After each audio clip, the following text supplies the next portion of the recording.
Familja ishte e zhytur në borxhe. Pallati kërkoi pagesën dhe pagesa ishte ajo. Leila nuk u kërkua për martesë, ajo u dorëzua te një burr që nuk fliste, që nuk lëvizte, që nuk e dinte se ajo ekzistonte, një sultan në koma.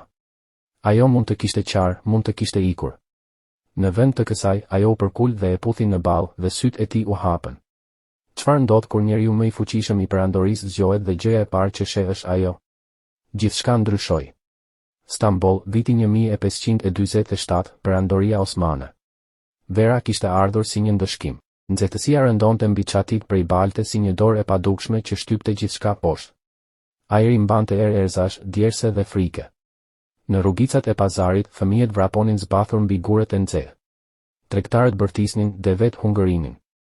Dhe në mes të atij kaosi aromatik dhe të artë, qyteti më i fuqishëm i botës vazhdonte ritmin e tij, indiferent ndaj lotëve që rridhnin brenda shtëpive të mbyllura. Shtëpia e familjes Al-Rashid ishte në heshtje.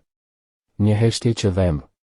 Leila ishte 22 vjeçe. Flokët e zinj si nata pa hënë, sytë ngjyrë qelibari që dukeshin sikur ruanin sekretet e lashta, lëkurë e artë nga dielli i Bosforit. Ajo ishte vajza më e madhe, më e forta, ose të paktën kështu mendonin të gjithë. Ajo ishte në gjunjën në mes të dhomës kur babai i saj hyri. Omeri, tregtar, një burr krenar, dikur zotëruesi një emri që vlente sa ari, hyri i përkulur, sikur borxhit i kishte përkulur shtyllën kurrizore bashkë me shpirtin. Ai nuk e shikoi në sy. Ky ishte shenja e parë. Leila, zëri i tij u drodh. Pallati dërgoi lajmtar. Ajo tashmë e dinte, në thellësi të zemrës e kishte ditur gjithmonë. Familja i detyroi perandorisë një pasuri që nuk mund ta shlyente as në 3 breza. Pëlhura të importuara, tregti të dështuara, hua me interesa që ishin rritur si barrat e këqija.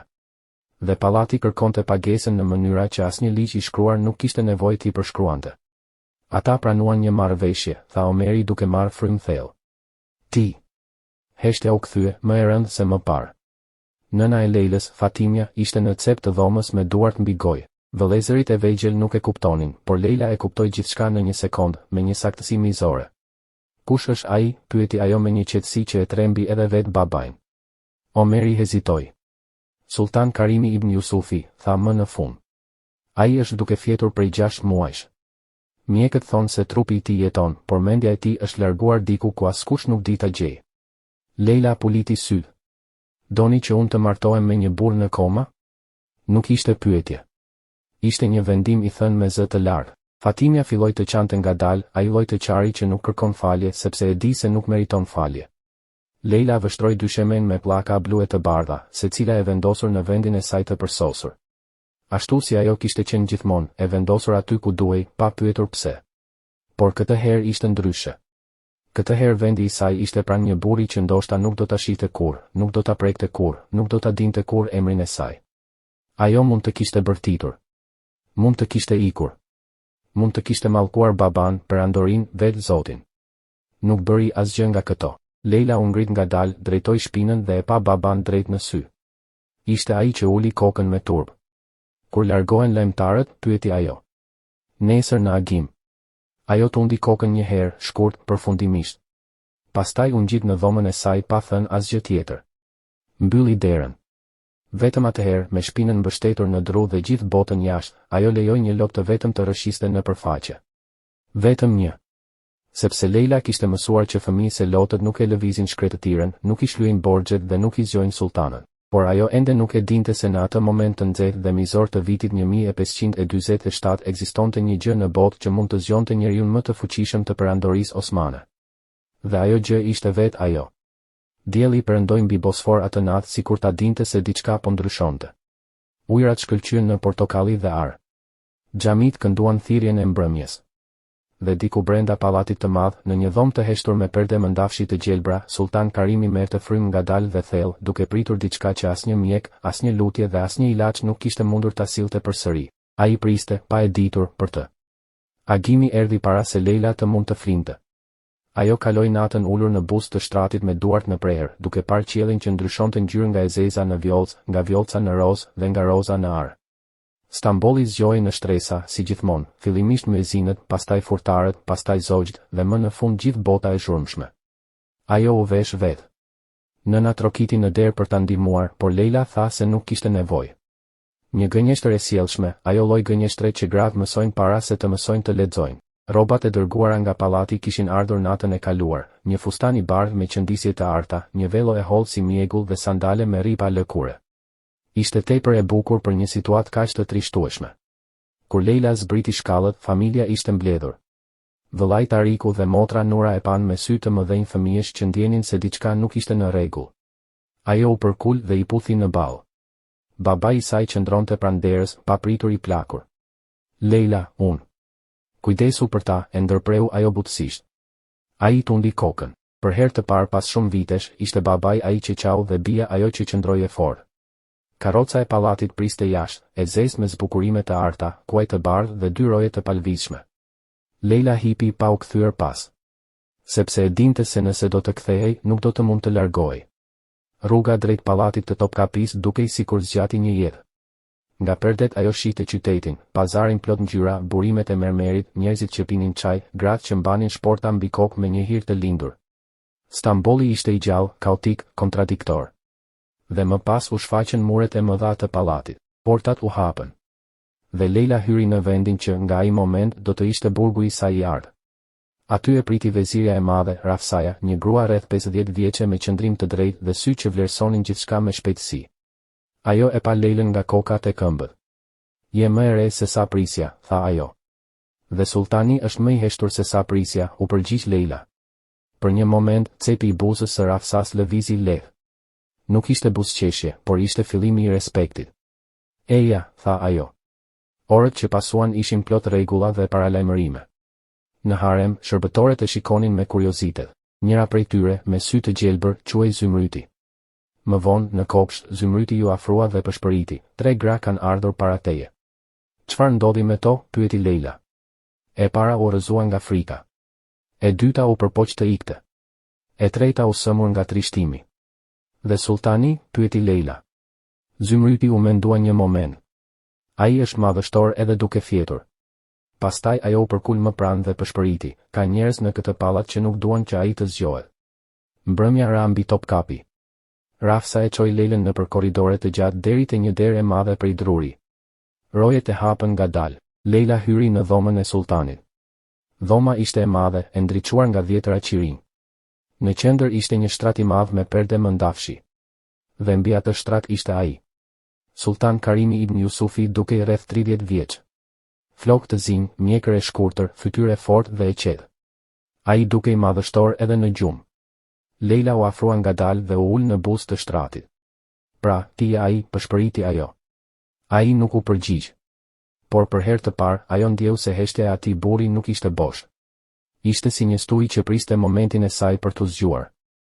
Ajo qëndroi duke parë fytyrën e tij, duke kërkuar diçka. Nuk do të dinte të thoshte çfarë. Ndoshta një shenjë, një përgjigje, diçka që do ta justifikonte gjithë atë që po ndodhte. Pastaj, pa vendosur vërtet ta bënte, ashtu si nuk vendos njeriu të marrë frymë dhe zemra nuk vendos të rrahë, ajo u përkul ngadalë përpara. Duart i mbështeti në buzën e jashtëkut dhe fytyra e tij ishte vetëm disa centimetra larg së saj. Tani ajo mund të ndjente ngrohtësinë e lëkurës së tij, jetën në atë trup të palvizshëm, aromën e sandalit dhe qelibarit që ai mbante edhe në gjumë. Dhe pastaj Leila, bia e borxhit, nusja e së pamundurës, gruaja që kishte ardhur në atë pallat si pagesë, mbylli syt dhe vendosi buzët lehtë mbi ballin e tij. Një puthje e butë, pa pretendim. Lloji i puthjes që një nën i jep një fëmijë me ethe, që një motër i jep vëllait para një betejë, që një grua i jep një burri kur nuk ka më fjalë, kur ekziston vetëm njerëzimi që prek njerëzimin. Leila qëndroi kështu për disa sekonda. Pastaj u largua dhe hapi syt. Dhe përballë saj ishin 2 sy të errët që po e shikonin drejt për drejt. Koha u ndal. E gjithë bota, pallati, Stambolli, perandoria osmane, u zhduk për një çast të vetëm. Kishte vetëm ata 2 sy të zinj si nata e thellë, që hapeshin ngadalë, si të dikujt që kishte udhëtuar shumë larg për t'u kthyer. Të hutuar. Të lagësht. Të gjallë. Leila nuk lëvizi. Nuk bërtiti. Nuk iku. Nuk u rrëzua si gruaja e parë. Nuk u arati si e dyta. Ajo qëndroi aty, vetëm pak centimetra larg fytyrës së tij, me zemrën që i rrite aq fort sa ishte e sigurt se ai mund ta dëgjonte. Buzët e sultanit lëvizën ngadalë, të thata, duke u përpjekur të formonin një fjalë që kishte mbetur e mbyllur për 6 muaj në një vend të errët dhe të largët. Kush? Zëri I tij doli ashpër, I thyer, si dru që nuk është përkulur për një kohë të gjallë. Kush je ti? Dhe Leila, që kishte kaluar një natë pa gjumë, një mëngjes pa qarë dhe një pasdite pa u dridhur, që kishte hyrë në atë pallat me shpinën drejt dhe sytë e thatë, ndjeu lotët të vinin. Jo nga frika. Jo nga trishtimi. Por nga diçka që nuk mund ta emërtonte. Jam Leila, tha ajo me zë të qëndrueshëm, edhe pse lotët I rridhnin. Jam gruaja juaj. Sultan Karimi e pa për një kohë të gjatë. Sytë e tij të zinj, ende të hutuar, filluan ngadalë të ktheheshin në bodh. Ata kaluan mbi fytyrën e saj, mbi velon e bardh, mbi qirinjt rreth e rrotull, mbi tavanin e gdhendur dhe u kthyen përsëri te ajo. Pastaj ngadalë, si dikush që ende nuk është I sigurt se lëvizja është e vërtetë, dora e tij e madhe lëvizi mbi kadife dhe gjeti dorën e saj. U mbyll lehtë rreth gishtave të saj. Leila ndjeu ngrohtësinë e asaj dore si një djegje të butë, një shenjë që nuk dhemb, por mbetet. Jashtë dhomës, përtej derës së rënd prej drurit të gdhendur, një nga rojet dëgjoi diçka që nuk e kishte dëgjuar prej 6 muajsh. Një zë burrëror. Ai u kthye nga roja tjetër me sytë e zgjeruar. Asnjëri nuk foli. Por të dy e dinin. Sultani ishte zgjuar. Brenda pak minutash I gjithë pallati do të ishte zgjuar. Rafsaja do të vinte me vrap me mjek, shërbëtore, pishtar dhe pyetje. Korridoret do të mbusheshin me hapa dhe pëshpërima. Lajmi do të përhapej në për obore si zjarr në kashtë të thatë. Sultan Karimi kishte hapur sytë, por për disa minuta të shenjta, mes mrekullisë dhe momentit kur bota do ta mësonte atë, kishte vetëm 2 qenie njerëzore në një dhomë me qirinj. Duart e tyre të ndërthurura mbi kadife të gjelbër. Dhe një grua me lot në sy që shikonte një burr që ishte kthyer nga një vend ku asnjë lutje nuk kishte arritur. Ai nuk ja hiqte sytë. Pallati nuk fjeti atë natë. Pishtarët qëndruan të ndezur deri në agim. Mjek me turbane të errëta erdhen me nxitim, me barëra dhe instrumente. Rafsaja organizoi gjithçka me efikasitetin e saj të zakonshëm, por duart I dridheshin lehtë. Leila u nxor nga dhoma gjatë kontrollit.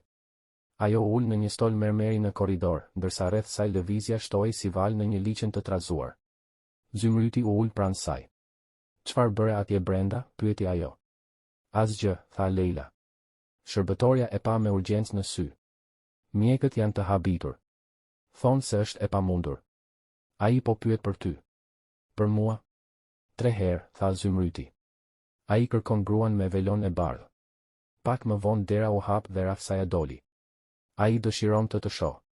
Leila hyri përsëri. Në qendër të dhomës, I mbështetur në jastëk, me sytë e hapur dhe me shprehjen e një njeriu që po mësonte përsëri si të jetonte, ishte Karimi.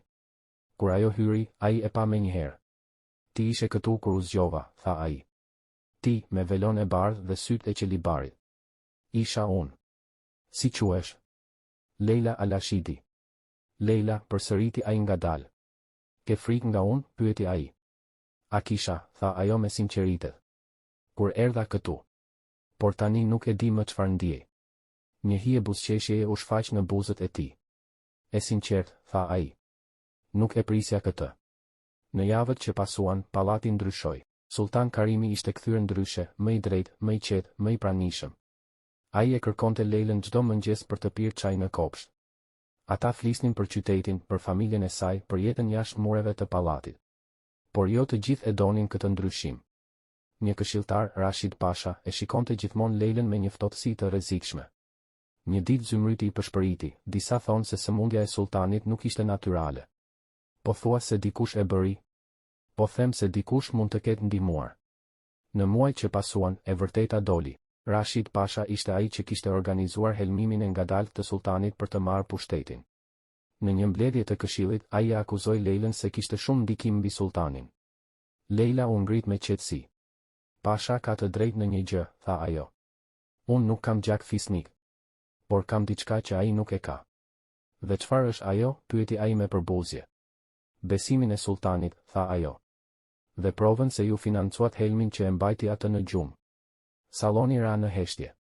Karimi u ngrit. Rashid Pasha, tha ai me zë të ulët, do të shoqëroheni nga rojet. Atë natë, në taracën mbi Stamboll, Karimi e gjeti Leilën duke parë Bosforin. Çfarë mund të jap? Pyeti ai. Çdo gjë në këtë perandori. Fshije borxhin e babait tim, tha ajo. Që vëllezërit e mi, Tariku dhe Nura, të rriten të lirë. Dhe sill nënën time këtu pranë meje. Karimi heshti për një moment. Vetëm kaq? Asgjë për veten tënde? Leila e pa në sy. Unë tashmë kam atë që më duhet. Ai mori dorën e saj. Dhe në sytë e tij kishte diçka më shumë se mirë njohje. Ishte fillimi i dashurisë. Në vitet që pasuan, njerëzit thoshin se pallati i Topkapis kishte ndryshuar, jo në gur apo në mure, por në shpirt. Sultan Karimi u bë i njohur për drejtësinë e tij. Dhe njerëzit e qytetit filluan të flisnin për gruan që kishte ardhur si pagesë e një borxhi dhe ishte bërë shpëtimi i një perandorie. Sultanesha Leila. Gruaja që zgjoi një sultan me një puthje. Dhe pastaj zgjoi një perandori me guxim. Vitet kaluan, por historia e Leilës dhe e Sultan Karimit nuk u bë kurrë e zakonshme. Pallati i Topkapis ishte ende një vend plot hijet e pushtetit, ku çdo korridor mbante sekrete dhe çdo mur kishte dëgjuar më shumë se sa mund të rrëfenin njerëzit. Megjithatë, për shumë vite, paqja sundoi. Karimi qeveriste me drejtësi dhe Leila qëndronte pranë tij jo si një figurë e heshtur, por si një mendje e mbret dhe një zemër e fortë. Njerëzit nëpër pazaret e Stambollit e përmendnin emrin e saj me respekt. Gratë thoshin se ajo ishte dëshmi se edhe në një botë burrash, guximi dhe mençuria e një gruaje mund të ndryshonin fatin e një perandorie. Por historia e vërtet nuk përfundon kurrë në qetësi. Një mbrëmje dimri, shumë vite pas zgjimit të mrekullueshëm të sultanit, një lajm erdhi nga kufit lindor të perandorisë. Një rebelim ishte ngritur në disa qytete të largëta.